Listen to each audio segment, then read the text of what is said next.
All right, boys and girls, this is Arsenal Fan Circle with an extra podcast. Got two Liverpool boys in here.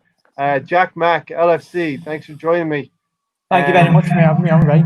and we've got Um, Dave's LFC chats. Thanks, Dave. How, So right now how are it's you, my just friend? Great to be here. Great to be doing here. well, doing well under the circumstances, and we have to stay safe in these times. Not easy, but let's do it. And things like this make it easier for us to talk to each other, get some content out. You know what I mean, remotely. But I'm expecting my co-host to come in. So it's 2-1 right now to Liverpool, going into the last 10 minutes here.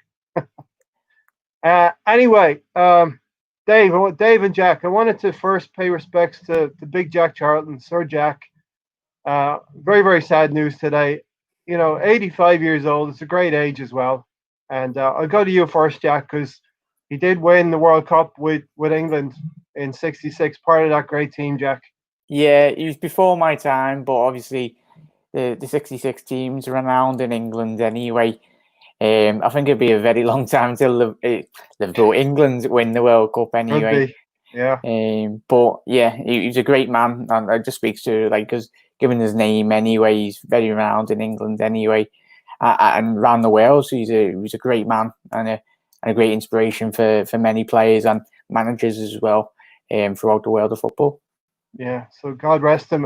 Dave, coming to Ireland, then we always had you're on mute there, but we always had great players in Ireland, and I came around football about 85, 86. I don't know if it'd be about the same time. About the same time Jack Charlton joined the Irish setup, and he got us over the line in a few qualification rounds. Unbelievable. I always remember what the '88 European Championships. Remember that goal, the Ronnie Whelan goal against Russia, the 1-1. I mean, I'm following Liverpool and Ireland football in general, mid '80s, similar to you, '83, '84, or in around then. Ireland always had a good team. We always had a decent team, but never quite made it the final hurdle to get to either a European Championships or to like the World Cup. So when Jack came in, we had a great group of players, the likes of Ray Houghton, John Aldridge, Paul McGrath, Kevin Moran, Jackie Bonner. Like we had a really, really top John Aldridge. We top, so good you name him twice. We'd such a team. And the '88, I thought we were very unlucky in the '88 European Championships. We got beaten by Holland. Wim Quift, remember Quift? Remember that freaky spin off? They eventually won it, of course. Yeah, terrible spin off of that ball as well. We were crushed for that. But great wins. The way it bounced, the way it bounced. Jack's afraid we're going to mention the England 1-0 with Ray Houghton. But then I don't think Jack minds at all, to be honest with you. being a Scouser, I don't think he cares. Yeah, no, like as I watch England if they're on telly, but I wouldn't go up my way. I'm more of Liverpool first, man. Kind of a man anyway, but I love my Liverpool. Well, it's gotten that way, Dave, as well in recent years. The international football is devalued, but in Ireland we had a great ride with Jack Charlton. He just turned players and got that little extra out of him, Dave. I can't hear you guys. I can't hear Ray. Yeah, he just got an echo, I think, with Ray. Grant, that's great. Can you hear me now? I can hear you now. I can hear you Yeah, now. I can hear me. Jack Charlton just got that little extra out of the players as well. That we had that certain thing about him. He was able to organise them. Yeah, I seen a thing today. Actually, they did a nice. Jeff Sterling of Sky Sports did a nice little talk about it, saying that Ireland were like a club team. They were the first sort of international club team. They were like all friends, like a club team. Meeting up, having a drink. Back in those days, you could actually have a drink before and after the game. But it was great. I always remember it. The 1990 World Cup, of course. Everybody in Ireland remembers that. If you're old enough, Shake a Shamrock in Italy. It was just unbelievable. Yeah. What was it? Ole, ole, ole, ole. Put him under pressure. Oh, put him under pressure. We've always knew you'd been out there. Now we know where. It was unbelievable. Unbelievable. And then rest in peace. Yeah, rest in peace, Jack. And then on to the USA. We got that great win against Italy. But great times, and very, very sad news. But 85 years old, a great age, and a great person worldwide. And it says it all. He became an honorary Irishman as well, Dave. Yeah, listen, Jack Charlton will have a statue in Ireland. I guarantee it. Something will happen now. They'll have some sort of a statue for him. Yeah. Now that he's passed away at 85, and I mean, he deserves it. Yeah. I mean, I remember in the 80s in Ireland, it was a tough time. It was a tough time in England as well in the 80s, and football, I think at the time, took us through the late 80s into the 90s. And you can talk about the Celtic Tiger and stuff like that. Maybe that was the touch paper for that. And football does so much for people. Lifts their spirits. And I think Jack Charlton, that's exactly what he did. Now, I know a few people didn't like him, the type of football he played. But it was effective at the time. And Stephen has said here, Jack never used to pay for a meal or a drink. I believe that as well, especially in Ireland. He'd give a check and check got framed, So we'd always say that, Dave. You could go to any pub in Ireland and it'd be on the house. You know what I mean?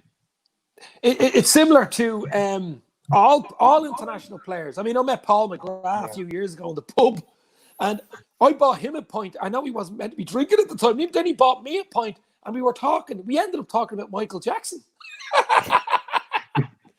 Good stuff. It wasn't even football. Anyway, we'll close this out and say, rest in peace, Big Jack. You'll be long and fondly remembered on both sides of the small pond there. And, what else can we say but that? Our condolences and respect to the family as well. All right, moving on. Congratulations. I got to say, congratulations, Liverpool. You're kings of Europe last year. And this year, you finally did it. It was probably feels more important to win the Premier League, I'd say. Yeah. Jack, you go first there. Yeah, it's definitely, mate. It's 30 years added to our 19th league title. It's been a long wait. But it's just detriment to really what Jurgen has done over the last couple of years. It's not just been an overnight job. It's been an accumulation of great performances over the last 4 years, bringing new players in, taking players out of the squad that he deems not fit to really. They were good players, but they weren't up to the standard and quality of what the current squad that we've got now really made. But it's phenomenal for what it's done for all our fans around the world. It's given us a lot of confidence, and really it's just made us proud that Liverpool, we need a couple more league titles to knock United off the Premier League pitch. Not that far behind now. Jack, give us a chance to catch up on you, will you? Both of you, both Liverpool and United. Yeah, no, it's phenomenal. Like Arsenal, mate. Arsenal got a big illustrious history anyway, especially in England. I think Arsenal can definitely. I think we'll speak a bit later on anyway. But Arsenal, yeah, we'll dive into that for sure. Yeah, Dave, just a few minutes on Liverpool winning the title and what it means to you, what it means to the fan base, all that good stuff. Yeah, have you got all night? No, I don't. Listen, to me, it's an Arsenal podcast. Keep it brief. It was more like relief. I'm only joking. It was relief, actually. I mean, 30 years is far too long for a club of Liverpool's stature and size. I mean, it's just ridiculous. I mean, if you would have told me in 1990, the last time they won it, that you'd be 30 in 30 years' time, you won't win it for 30 years. I would have been mental asylum stuff. So you just don't know in football. But relief, to be honest, and I think we deserved it. Over the last 2 seasons, we've been unbelievable, and I'm just happy, basically. Yeah, 1990s, it was back when Arsenal were fighting with you. 89, then you had 90, and then we got 91. We had a few since then, not to be bragging, but you're still a ways ahead of us, So let me ask you a couple of questions then. The last 5 years, tremendous improvements from 8th in 2016 right through, and we'll go through that. We'll go through all of that. But the first question is, did you have to go through the process of doing it with Brendan Rodgers, and was it an evolution? Was Brendan Rodgers part of the evolution, Jack? Or can you say it was just when Klopp walked in the door? You know what I mean? A tough question, probably. Yeah, it starts with the owners. I think they made some wrong appointments, but they've learned. Starts with Roy, then we got Kenny, then we got Rod Brendan. So the owners have learned, and I think many owners in the Premier League can learn from different managerial appointments. But Brendan, he's doing great at Leicester now, but I think that season, Suarez helped massively with Liverpool challenging for the Premier League and the way it happened anyway. But it was a learning curve for the fan base as well, considering the lead in which we've had last season and this season in the Premier League. But I think Jurgen, since he's come in, he's learned, as you've said, then, mate, he's learned season after season after season. But Michael Edwards, our sporting director, the thing that's changed Liverpool's destination over the last 4 or 5 years has been the player recruitment.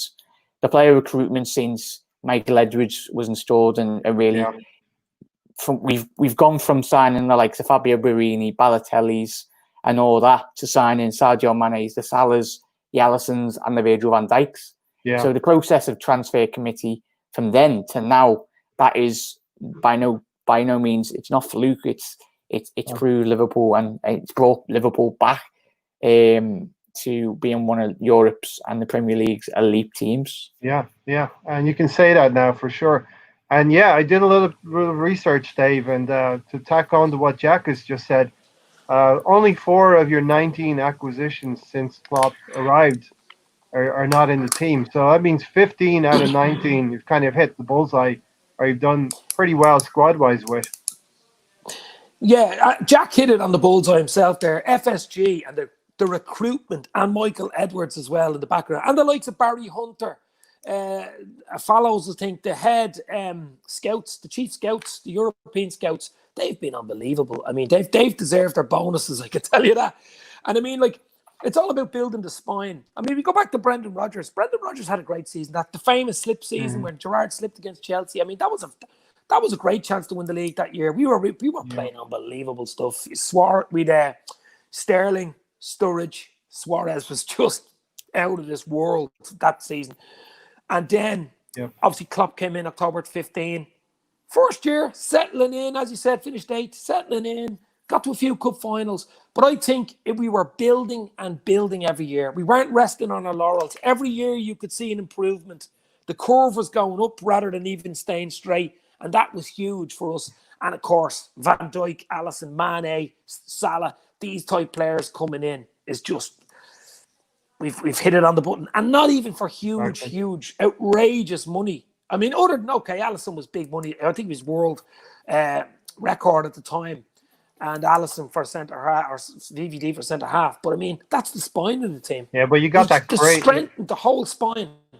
You got that crazy money from Coutinho as well to allow you to go out and do that. Yeah. You know, Yeah, that's probably not going to happen again to any other team in the Premier League. You got somebody getting Barca to spend 130 million plus, right? Crazy money. Yeah, that was crazy. But you're smiling now, and good luck to you. So Stan is one of our regulars. He says hi from Vancouver. Authentic Max, thanks for joining us. Feel so happy for Liverpool. I don't have any specific favorite team. Arsenal's gameplay has been kind of bipolarish. So I want to just dive into that before we move on with Liverpool in your progression. Jack, what have you seen from Arsenal in the last year or 6 months? It starts. Arsenal are my favourite team from London anyway. We have to pick a team from down there. I'd definitely pick just Arsenal from when I was growing up, watching the likes of Thierry Henry give Jamie Carragher an absolute terrible time every single week he played against him. Yeah, he had a ball on the string. He had that ball tied to the string. You got like the ball tied to his toes with string. Yeah, they like to see. You can reel them off. Perez, all of them. Vieira, what a phenomenal central defensive midfielder. But the transition, like it is with your owners, I think now is the time to really believe in Mikel Arteta. The stadium you've paid off, season's gone by anyway. But the identity of Arsenal Football Club in terms of the way in which you play your football, similar to Liverpool, nice attacking, possession-based attacking football. Mikel Arteta, he's learned from one of the best in Europe in terms of managerial terms, Pep Guardiola anyway. So it'll be interesting to see how much of his game he'll implement in his managerial style, really. But it all comes down from the board, and as a fan base and a club, you've all got to get behind Mikel Arteta. He's a young manager, and he's been given a chance at Arsenal. You've got to see that through, like we have with Jurgen Klopp. When the tough moments occur, you've got to stand behind your man, back him, and he's just got to learn, really. Yeah, like Mikel said, when the tree starts shaking, he wants the teams to hold together tighter, in effect, you know. But let me ask you a question I think Stan put out there, Dave. I'll go to you. At the time, were you sad to see Brendan Rodgers go? You know, we're trying to equate, maybe rightly or wrongly, as Arsenal fans, we're trying to equate what we're doing to what you have all done. And we're going to, you know, we're not sad to see Emery go because we have Arteta and we think that he's the way forward. At the time, what were you thinking when Brendan Rodgers was released? I was actually sad at it because I thought the football we were playing was unbelievable. I thought we were just that close to winning the league. Yeah. Under him, it was just unbelievable. Yeah, we were. I thought we were close and might have done it the following year, but I was sad. But when I heard rumours that Klopp was coming in, I mean, that was all wiped away because I knew about Dortmund. Everybody knew about Borussia Dortmund and then winning the league, you know, and doing so well against Bayern Munich, who were the giants of German football, of course. They were in the European Champions final, the Champions League final. It's just, he's enigmatic. Klopp is the perfect fit for Liverpool. It's just for the fans of City as well as Liverpool. I don't know whether he'd do so well in any other team in England, to be honest with you. Yeah. I just think Liverpool is like a glove for him. It just fits. You know, as I say, with the fans, with the way Liverpool are real socialists, do you know what I mean? He's got that ideology. His football is rock and roll. It's in your face. It's after the Gegenpress. Gegenpress, yeah. But I mean, I just think Liverpool suited him. He suited Liverpool. It was like a marriage. As I said earlier in a podcast before, it was a marriage made in heaven. And Liverpool, the city, married Klopp. And he's had a few children. He's had 4 children so far, being the Champions League, the Super Cup, the Club World Cup, now the Premier League, baby. And that Premier League is going to be one of the favourites in the household. But I mean, it's dreamland at the moment. I mean, I can't say anything bad, can I? No. I have it here, and we're going to get into it year on year. You've improved your points. There was a little bit of a stutter, but you actually improved year on year. Your wins have improved. Your goals scored have improved, and your goals against have been staggering. They've just gone down over the years, and we'll go through year by year. But amazing stuff. And in some ways, what do you see, Dave? What do you see with Arteta? I mean, he's a rookie. He's a new coach starting out. He doesn't have the experience behind him, so in some ways, we're handicapped that way. Jurgen Klopp had the experience of being a player with Mainz. He had some success as well. And then you said Borussia Dortmund had amazing success. So you could see the roadmap was there for him to have success at Liverpool. Do you see something similar in Arteta? He's like 15 or 20 games into his career. Yeah. The main thing with Arteta, I liked him as a player, by the way. He was a very good technical player. But the thing about Arteta is there's not a huge expectation on him. And I think, he's not coming from he came from City, but he was under Pep. I mean, he surely learned a lot from Pep, which is a good thing, of course. But there's not a huge expectation on him, to go into Arsenal in 2 or 3 years and win the league, is there? I don't think there is. So surely the board, I don't know with the Arsenal board, they're not great at giving people time. So I wouldn't say our board. I wouldn't say our board is as good as the Liverpool board at this point in time, you know? No. But what I mean is, will they give him time? Will they give him 2 or 3 seasons to get the players that he wants? I mean, you have a wonderful stadium. The stadium's probably the best stadium in England, easily. You have great playing surface. I mean, you have few good players. Aubameyang, what a player he is. You want to hold on to him. You've got to hold on to him. If you get rid of him, I think you're in trouble. Yeah. The other thing is, though, which I can't understand, is David Luiz. How the hell did the board give him a new contract? I can't understand it. Definitely agree with that. I wanted him to finish this season and be done with him. If we got him at the last second, because if you remember what happened with Koscielny, he spat the dummy and wanted to leave right at the end of the transfer window. So we're kind of stuck with David Luiz. That's something that maybe Arteta will have to fall on a little bit if that goes wrong. And he's always prone to a bad game in here and there, but I think we're playing three at the back just purely to compensate for that deficiency that is David Luiz. I think he's better in a three at the back, Jack. What do you think about David Luiz, Jack? Yeah, definitely. Given his time when he was at Chelsea and obviously Paris Saint-Germain, he's like similar to what we have with Lovren. Both very good defenders when they want to play, when you want to have a good game. But they have got lapses in their defensive displays anyway. Like I think it was one of the games where he got sent off a couple of weeks ago, and you just sat there like it's just a lack of concentration, which is ridiculous because he's an experienced international defender for Brazil. I remember watching him against Germany when he got absolutely battered by like 6-1 or something. Yeah. And he's got that in his game. And I think if Arsenal going forwards, I think he's in there for the dressing room. He's a big character. He was at Chelsea anyway. But you need kind of leaders in the dressing room as well. And if you look at that Arsenal squad, it's similar to when we rattled off a couple of names, the Vieiras, the Batista, Henry's.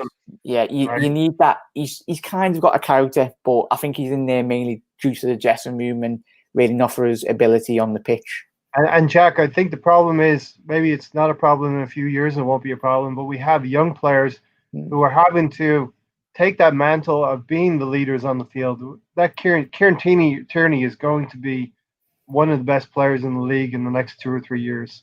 Yeah, definitely. At Celtic, he was captain and everything, so he is a leader. He's got the attributes, really. I think he just needs better players. I think we have to do it by evolution almost. And did something like that happen at Liverpool? Did you revolve some of those players who were continual offenders? Yeah, there was Alberto Moreno for one. I think. Right.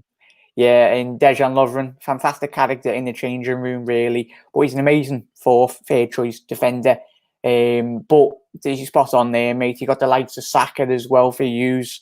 He's a huge potential, great signing for Arsenal player. And Nketiah as well, another young lad. And the Argentinian lad that you had. Martinelli as well. Yeah, Martinelli, absolutely love him as a player. I remember that 4-4 game at Anfield, or the 5-5 game anyway, in the cup. It broke my heart again. That was a mad game of football. But, mate, it was important that Arsenal very much changed their policy in previous years gone by. He's allowed players to run down the contracts. But now, over the last 6 months to 12 months, you've secured possibly your best players onto long-term contracts. And I think that's good going forward. I absolutely loved when Saka was signing his contract. And he was like, "It's Arsenal. There's no bother, no question about it." The kid grew up at the club, and it's great to think that there's still players there that love the club, irrespective. They've got the culture, and that's something that Klopp adopted as well at Liverpool. Yeah. Well, do you know what it is? It's very hard nowadays to get players who genuinely want to play for the club, unless they're born around the corner like Trent maybe or Curtis Jones. It's very hard because there's so much money involved. Plus, you've got the city lights in London, which is always a draw, no matter how bad Arsenal are doing with the stadium they have. It'll always be a draw by the very fact that you've got London, you've got everything there. So you've no problem that way in recruiting players. You know what I mean? Yeah, we're clinging to those things, Dave. We're clinging to the fantastic stadium we have, the playing surface we have, and the location in London. Players do want to come to London. So hopefully, and the other thing we're clinging to is our tradition. It's a generational thing. Some of these kids have grown up following Arsenal, following Thierry Henry, but we need to reconnect that link pretty quickly because those players, that generational thing, will forget about what's going on with Arsenal in time, Dave. Yeah. Well, yeah. I mean, like you've a very good academy, a very good Yeah. young academy, Yeah. similar to Chelsea, another London club with an unbelievable academy, and Yeah. you just seem to get players off they just keep turning up, young lads, 15, 16, 17, 18, but a lot of them just fall by the wayside. A lot of them just fall, or maybe go lower levels. But you've a few good young lads there now. That Martinelli guy, the striker. Yeah. What's the story with him? He really looks like a proper player, doesn't he, Martinelli? He's out for the rest of the season. He's done his leg, and that's why he didn't start the first couple of games on the restart. You know, yeah. The assembly said some things are not changing in Arsenal. I think that's the situation. Where we don't have enough money to go and splash the cash. We've got to persist with some of these players and hope that Arteta is going to make them better players. Um, so as you said, Jack, you had to persist with some players under Klopp for maybe a year or two until he had the room to be able to move them on. Yeah, definitely, mate. I think it was a learning curve for Jürgen. I think, as you mentioned before, he only had about 3 or 4 senior players in the current crop of players and at current disposal. Yeah. Everyone's changed. I think Arsenal, Mick Arteta, the next 12 to 24 months will be a learning curve. He's giving everyone a chance, giving everyone a free hit. If you want to be at Arsenal Football Club, you knuckle down and show to me why you want to play for this big Premier League club with a big history and a big fan base as well around the world. So he'll figure out what players he wants at the football club, Arteta, and that's what Jürgen done.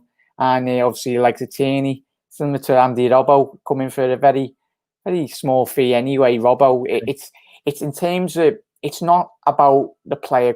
It is about the player quality, but big signings for big transfer fees don't always guarantee a big success. Correct. Robinson, Yeah. he was a free, and like Jürgen has turned him into one of the best left backs in world football for a very Trent academy product as well. And you may have heard this or not. I've heard that Liverpool ran the rule over Tierney before they went on to get Robertson. It was just his injury record that was swaying Liverpool not to press the button on Tierney. So hopefully in a few years I'll be thankful for that, Jack. You know. Yeah, he's a phenomenal player, mate. Tierney.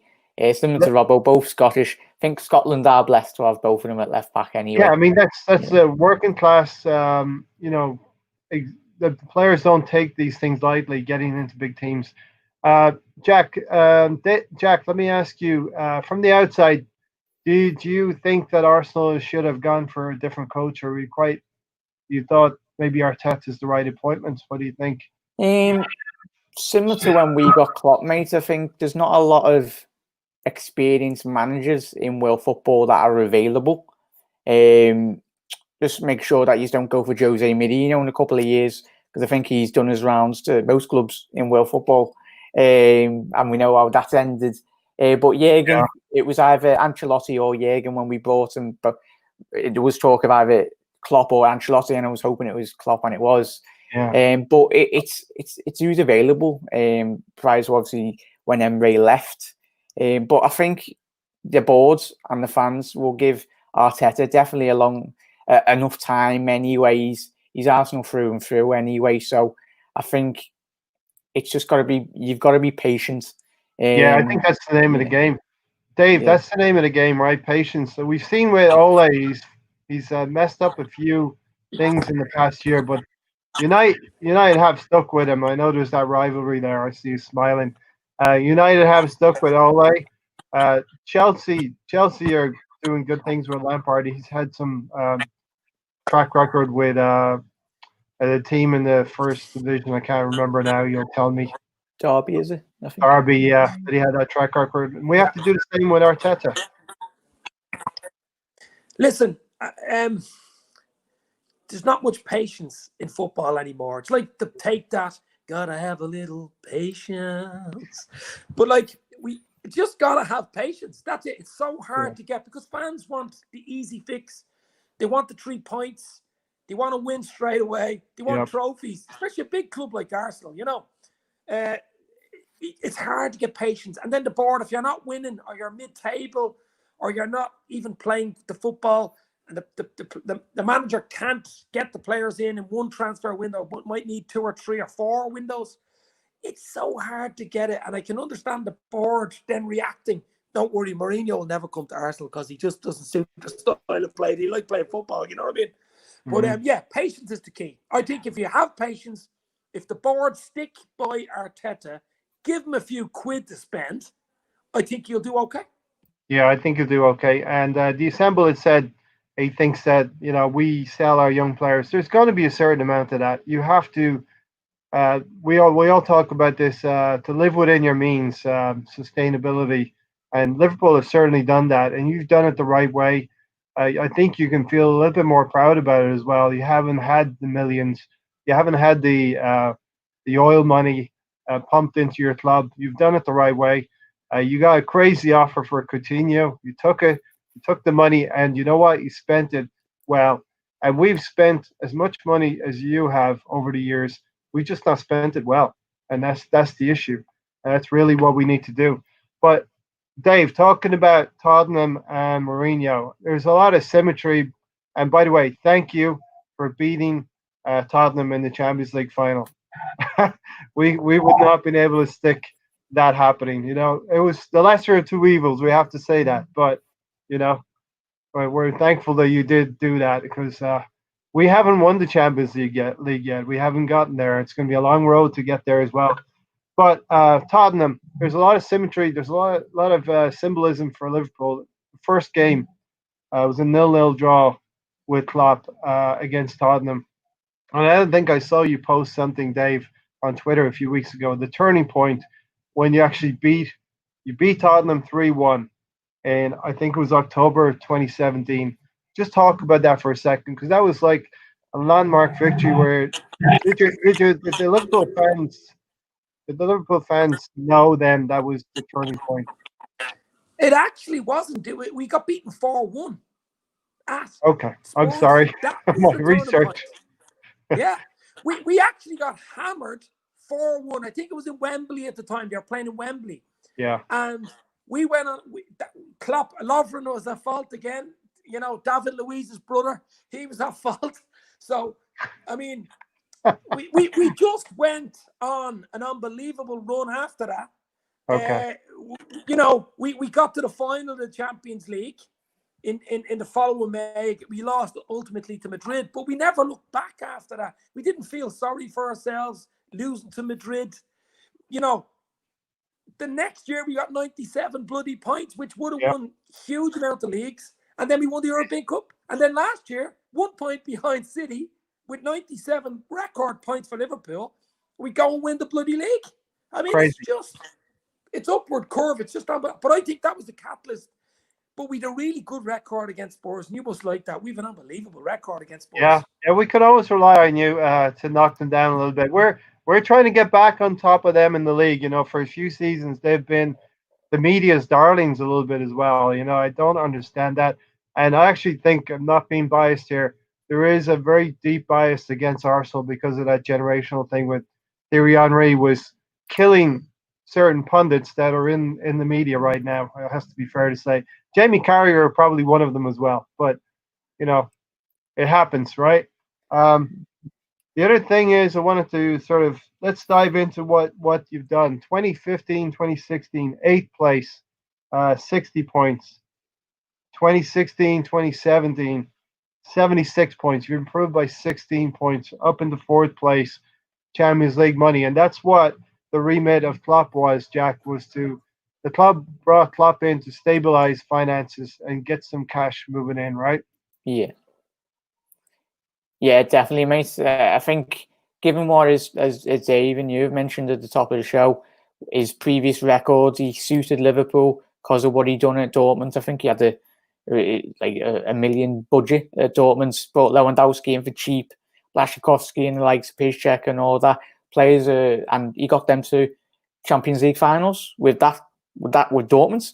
No disrespect to Dortmund, but considering their budget compared to the likes of the big giants in German football, Bayer Leverkusen as well, and Bayern Munich as well, and Wolfsburg, it was remarkable. And he come to Liverpool with the idea of not going to have a lot of money to spend, but he focused on the field and really the tactics, and really to progress Liverpool from what we were so poor defensively when we had Rodgers and obviously the likes of Roy and Kenny, even though we did win a Capital One Cup with Kenny. But the transition from season to season, as you mentioned there, mate, the points total, and I think the two big transfers. So Coutinho didn't want to be at the football club. Fair play. Liverpool were like, yes, Barca, how much you want? And we got two players for the price of one in Alisson and Virgil van Dijk. Two big areas, similar to Arsenal.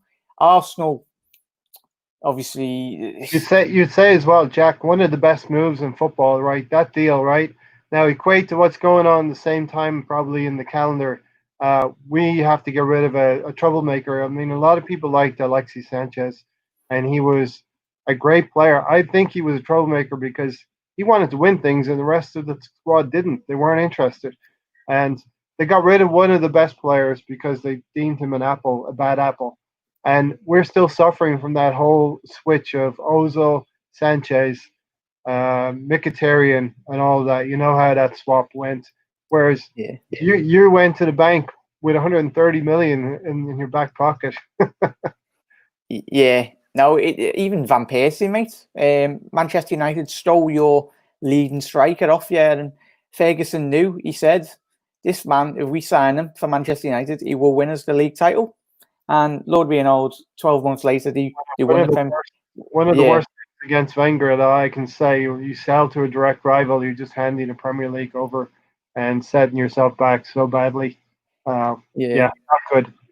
But like you said, 2017, 2018, 75 points, you're still fourth place. So kind of you sort of stabilized in fourth place at that time.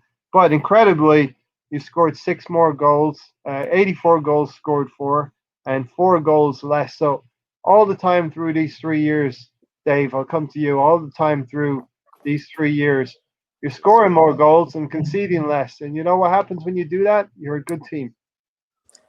You win things. No, but as I said earlier, it's about progression. And that's what I'm saying. Every year you could see progression. And we got to the Champions League final that year, remember? Yes. We lost to Madrid ultimately. That brought in a lot of money. It brought in a lot of fans. It brought in a lot of kudos. It brought in, literally, like getting to the final, we were a bit unlucky. Everybody knows what happened to Salah. We actually played okay in the final. We probably played better in that final than we did against Spurs. It was just your goalkeeper at the time, a little bit of inexperience with the goalkeeper as well. I mean, you switch Alisson with Karius now, we might have won that cup final, but I mean, the rest is history. But I mean, I think that 2016-17 season, you just said, we just scraped into the top 4. I think we beat Middlesbrough at Anfield to get into the top 4. That was huge as well. That was a catalyst change because that was us back in the Champions League. Ultimately, we got the final that following year. But that was huge. That gave Klopp the confidence. That also let other players around Europe go, geez, this team look good. Look at them in the Champions League. Remember the Roma game? Everybody to semi-finals.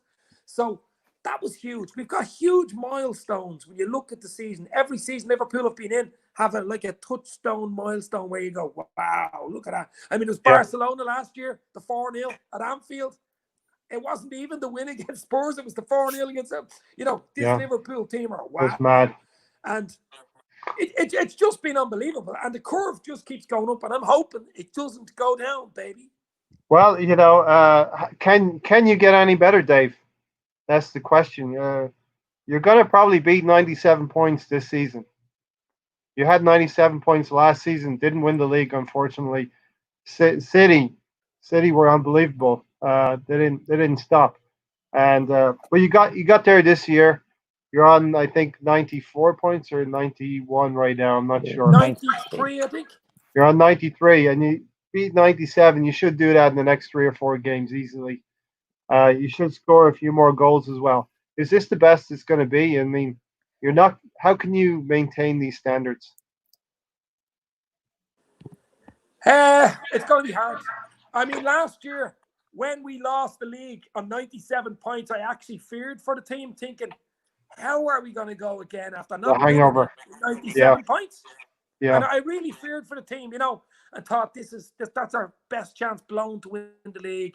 But this season's just been unbelievable. I don't think they get enough kudos, so they don't get enough to come back. I know the Champions League helped winning it, It broke the trophy ceiling for Klopp as well. We went on to win the Super Cup, although in penalties against Chelsea. The World Club Cup, which he'd never won before, we won that.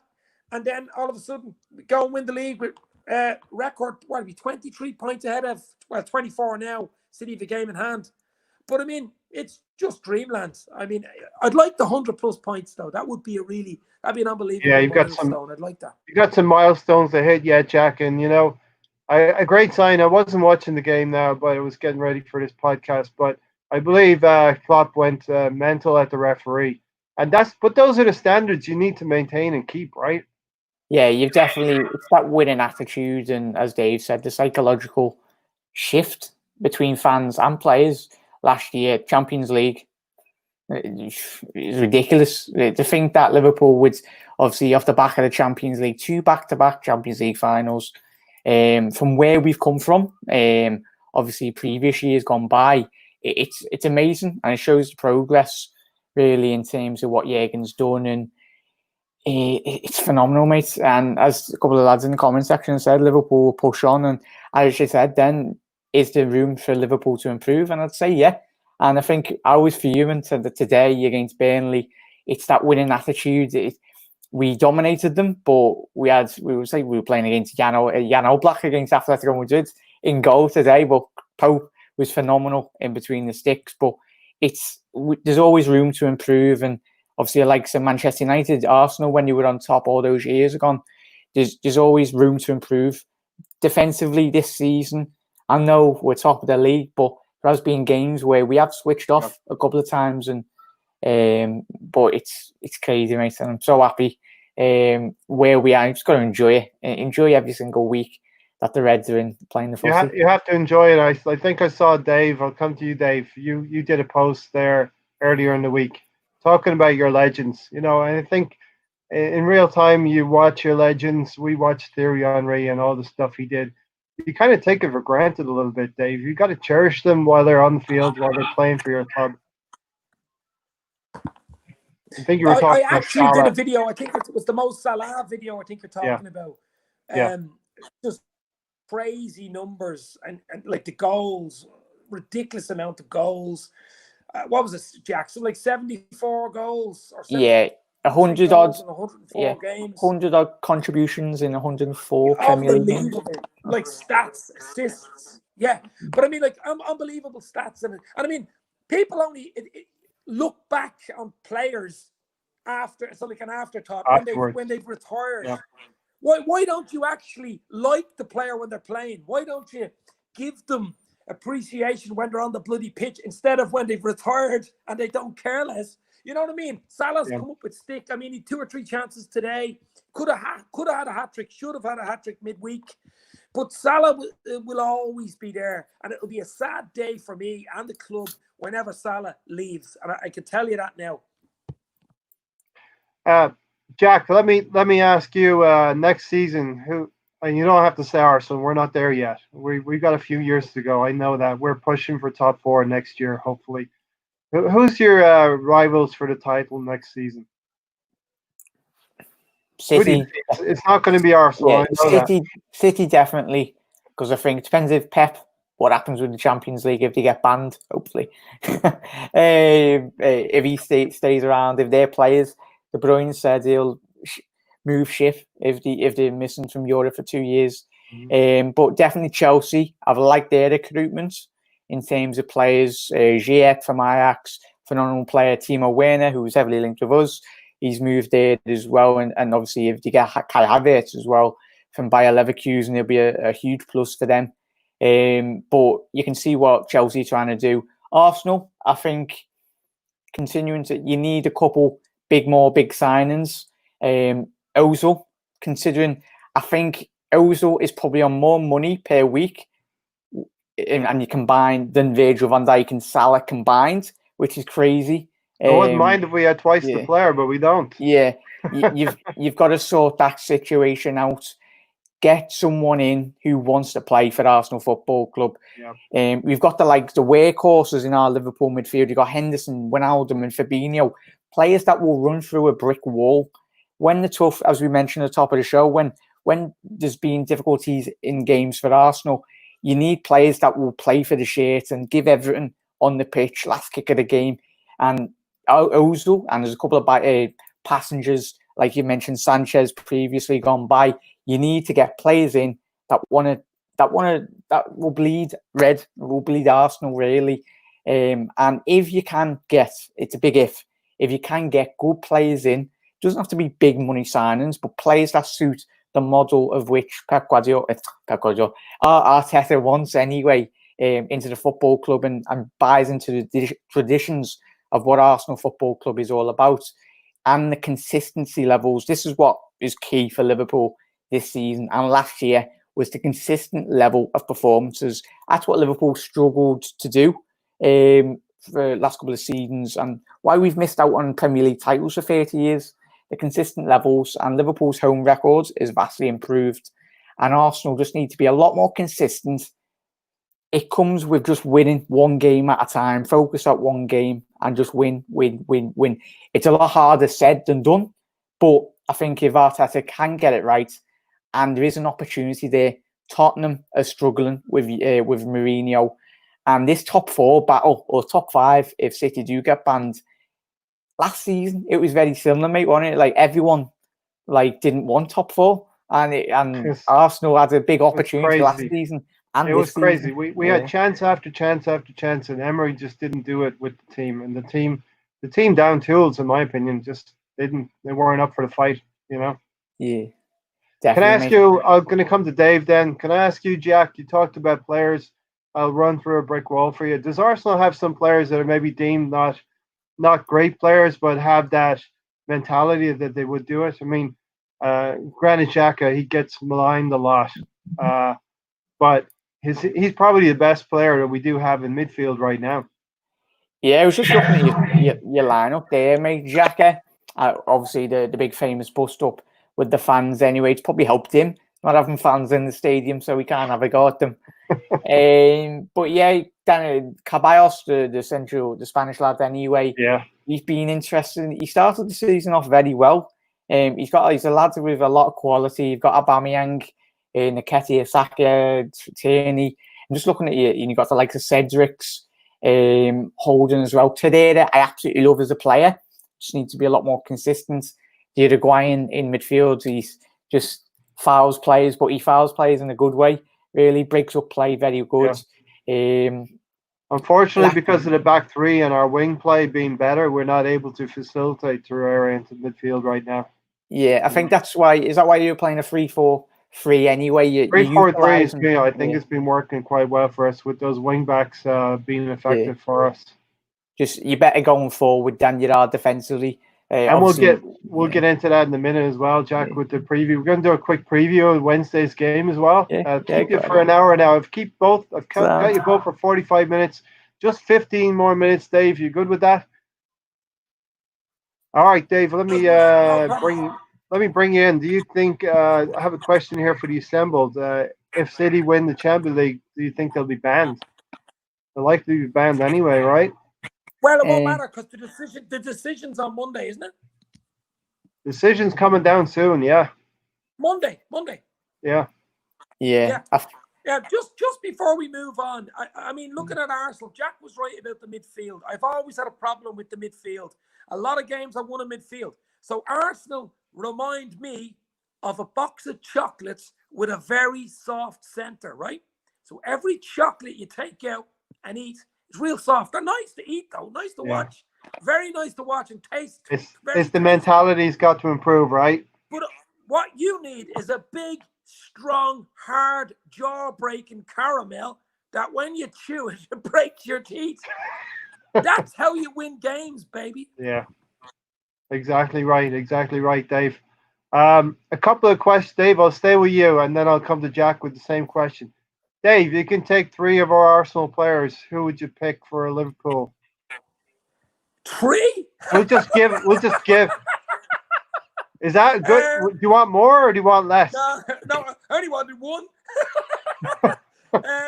I take Tierney. That's not a good sign, Dave. That's not a good sign. I'm only joking here. I take the fullback Tierney, of course. Yeah. Absolutely. I take him. I take Aubameyang because he is Thierry unreal. I take him. Yeah. And, I'm actually struggling for a third player. Saka, the young kid. No, he wouldn't get in Liverpool. He's third in the assist charts. He's third in the assist charts after half a season, Dave. Don't sleep on him. I think he's a more assist than his fans to be annoyed to him than anything else. That's what he's good at. But no, not Granit Xhaka, Bukayo Saka. Oh, Saka, the young lad. Yeah. Xhaka. No. Sorry, I missed the X. You got to be very careful when you pronounce Arsenal players. Oh my God, elocution lessons. Yeah. But Saka, Bukayo. I take those three. Aubameyang up front. Wow, he'd do a job for Liverpool. And I mean, the next Klopp player as well at Dortmund. I tell you, Arsenal are going to do well to hold on to him. I really do. Aubameyang. Yeah. But can we get? If we can get 130 million, we might do it. You know what I mean? Jack. But those three I'd take. Yeah. Yeah. Jack, would you probably pick the other three, or would you have something unique? The ones that I mentioned, mate, obviously Martinelli, Saka, Kieran Tierney. I think he's a very good player as well. Maitland-Niles, when he has played, I think he's got a lot of potential. Decent, I just think he needs a lot more game time. But considering, and obviously the main man, Aubameyang, if we didn't have Salah or Mane, I tell you, if you had Bobby Firmino just lining the ball up for Aubameyang would be getting a lot more goals. What he's doing phenomenal at Arsenal. Is he the captain of Arsenal now? Is he? He is, yeah. Yeah, and that just shows everything about him. He's captain on merit because we don't really have other outstanding leaders yet. I think Tierney's ready to take that mantle. It'd be a bit difficult to give him it in his first season. In the dressing room, it'd be hard to just strip everyone else of you've been around for years, but we'll give this to the young kid from Celtic, who I believe there's been news that when he joined last year, he was told to calm down a little bit, Dave, on the training field. I tell you what, that's a good sign. That's a good sign, isn't it? That's what you want. That's what you want. That's what we just talked about earlier on. Maybe it's a Celtic thing with being Scottish, Irish, or Welsh. Sorry, Jack. Yeah. But, you know what I mean, though? Or even being Scouse. Sorry, being Scouse. But you want that homegrown player mentality as well. I mean, you look through all the great teams. I know football's changed and times have changed, but look at the great Liverpool teams. You had Souness, you had Ronnie Whelan, you had Irish, you had Scotch, you had Ian Rush, Welsh, you had English captains playing for Liverpool. You know, and then you had a mix of Lawrence in. You had Lawrence, Stevie Nicol. To have Stevie Nicol, even David Burrows was a great player, fullback. Steve Staunton. I mean, look at Arsenal. David O'Leary. David O'Leary was some player. And you see right there, Aubameyang is not a natural leader, but he is going to get you goals. He'll be on the pitch every game. Tierney will be captain, I believe, in the next year or two. It should happen. Jack, are you a great fan of 2 or 3 captains? What's the situation in Liverpool? Do you have one and a vice? It's Hendo, Millie, and then I think it goes Virgil van Dijk. So you have 3. Yeah, but Hendo's the main one. But I think, like we were talking about before, as the lads have said in the comment section below, Aubameyang, I think you can have different leaders in different teams for different moments. I think Tierney, he's probably got a big mouth on him anyway, but that's a good. He'll tell you if you need to kick up the backside. That's what we need. Yeah, but Aubameyang leads by example, getting the ball in the back of the net. Gerrard, he wasn't the greatest talker, but he led by example. Henderson, he's a bit of both. He steps up when you need him, really, in terms of battling the midfield. We missed him today, and Liverpool do miss him when he's not playing. James Milner, free transfer from Manchester City, phenomenal free, probably one of the best free transfers. He's a type of player that will give you a heart. He'll die for the club, you know. Yeah, Arsenal just need that. He's the type of player. He's the type of hard, toffee sweet that Arsenal need. Yes. Yeah. Not a fashionable player, but we'll get stuck in. Yeah. Yeah. All right.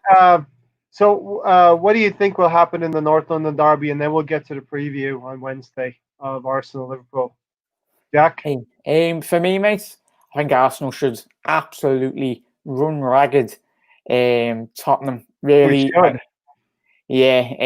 hoping so. Like it's the way in which you've watched Tottenham over the last couple of weeks. Same old story with Jose Mourinho. He's a fantastic manager, but history has caught up to him. I think he loses the dressing room far too easy. His managerial, there's no doubt on the man's management style, but I think you look at the likes of Pep Guardiola, obviously the likes of Fergie and Klopp, they're very good managers. And in an era of football managers, you need to have players on your side. Because as soon as you mentioned with Unai Emery before, mate, the dressing room looked like it was gone. It didn't look like they were playing for the fans even. Yeah. And you could see it, mate. But the way in which Tottenham have been playing, just get at them. Aubameyang, get him in behind and just keep hold of possession and just really, I'm hoping you. And can you believe, Jack, that a lot of the Arsenal fan base wanted Jose Mourinho? Things had gotten so bad in December. They actually wanted Jose Mourinho. We waited. Tottenham snapped them up, and we still panicked. But the people who knew, they waited for Arteta. They waited for that game at the Emirates, and then we talked to him. So, Dave, the same kind of question to you. North London derby? Arsenal at home, yeah? No, we're going to go to their stadium. Okay. We'll probably park the bus. Yeah, that's the problem I think you're going to have, because the style is just too defensive and negative from Mourinho, and he'll have the attacking style of Arsenal. I'm actually going to go for a 1-1 draw. I don't think Arsenal will lose the game. I think they'll get a draw out of it, which it wouldn't be a bad result, really. No. But I just look at how far Spurs have fallen. I mean, they were so close to winning it the year Leicester won it. How they didn't win it that year, they're probably never going to get a better chance to win it. They were playing some great stuff. Harry Kane was banging them in every week. And we were even close. Dele Alli was, we were close that year too, Dave. Yeah. And also the Champions League final. Well, they were never going to win that, really, were they? But anyway, you know what I mean? So, I mean, Spurs have just fallen away. So, for your sake, I know Arsenal Spurs have a big rivalry, derby time. I know you think should be. I think it'd be a draw. I think it'd be a score draw, to be honest. That's what I'd say. Yeah. Okay. Let's preview quickly the Wednesday game. You know, we're with our results recently and not getting that win against Leicester. I think Arsenal fans feel hard done by the officials, and you know, VAR has done us harshly. But we are too far back right now. We are too far back right now in the league, and that's my co-host Matt here. So coming in right at the end, it's 2-2 in extra time now, Dave. There's two of us, two of you. I thought that was anonymous coming in. A what? I thought that was anonymous. Good one. Thanks, Jack. Dave, thanks for joining us. So I think we're too, like I said, Jack, I think we're too far back to even worry about, we're not in the hunt for fifth place anymore. We're going to be in the Europa places firmly. We're in the hunt for sixth place.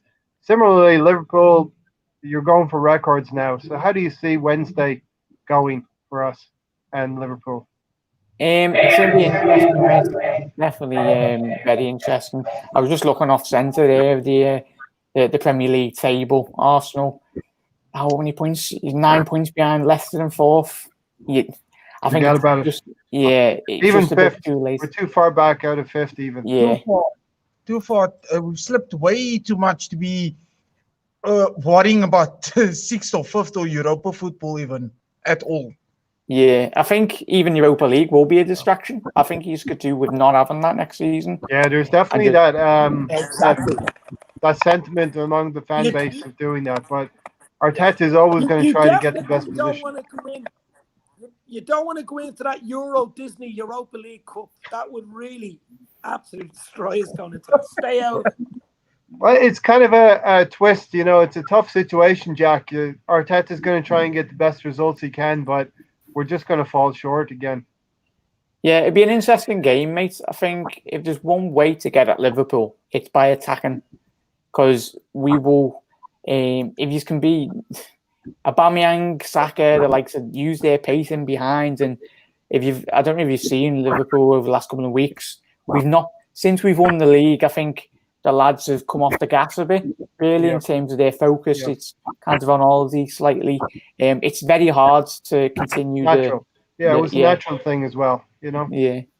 But definitely, mate, if there's one way of getting at Liverpool, it's definitely just getting at them. I know we can do you in behind anyway in terms of your defence, but I think our defence has looked a slight bit shaky last couple of weeks, but you need to be on, every single one of your players needs to be on top form, because it'll be very difficult. And I'm looking forward to it, because Arsenal suit Liverpool's style. Arsenal will not sit and do a Joe's, like park the bus, like Burnley done today as well. I think you should come out and be an exciting attacking game of football. Yeah. I'll ask the same question to Dave, and then Maher, if you've got any questions for the two of these chaps here, let me know after that, okay? Dave, how do you see the game going?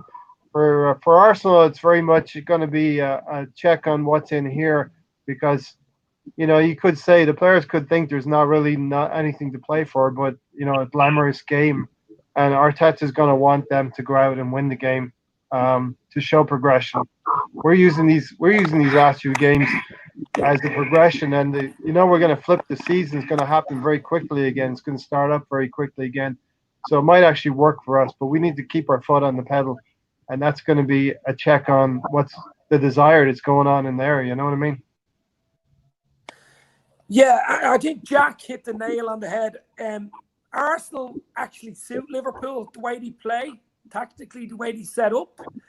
They'll come at Liverpool being at home. They won't just sit back like Mourinho or park the bus, as Jack said. They'll actually play. I think it's going to be an exciting game. I think there'll be a few goals in it. It won't be an easy game by any means. It never is at the Emirates. It's never an easy game for Liverpool. Obviously, me being a Liverpool fan, I'll say we're going to win it, because we usually turn up for the big games. You've seen the Burnley game today. We drew 1-1, but realistically, we should have won that game with 5 or 6-1. With chances beyond belief. The goalkeeper's name isn't Pope for any reason. He was miraculous today, baby. But so I think the big thing for us is we just gotta. If we play our game, I think we'll be okay. But it's going to be a tough game. I love what you said about Pope. It just brings me back to something I was watching about Jack Charlton in Italia 90. He brought the whole squad to see the Pope, and they got a special viewing with the Pope. Maher, we've been talking throughout the whole podcast, so I don't want to keep these guys too much longer, but you got any general questions about the process of Liverpool going from 8th in 2016 to the top of the hill? Right now, they're happy. You can see them smiling there. They're happy. They've won the Champions League. They won the Premier League. They're celebrating. Any questions about how Arsenal can possibly do the same thing, or any general questions? Nail on the head. Distractions. I was discussing earlier on with a few Liverpoolians, just by the way. Also, I was saying I'm actually happy for them taking it over everybody else. They thoroughly deserve it. And especially over that lot over there, that other lot.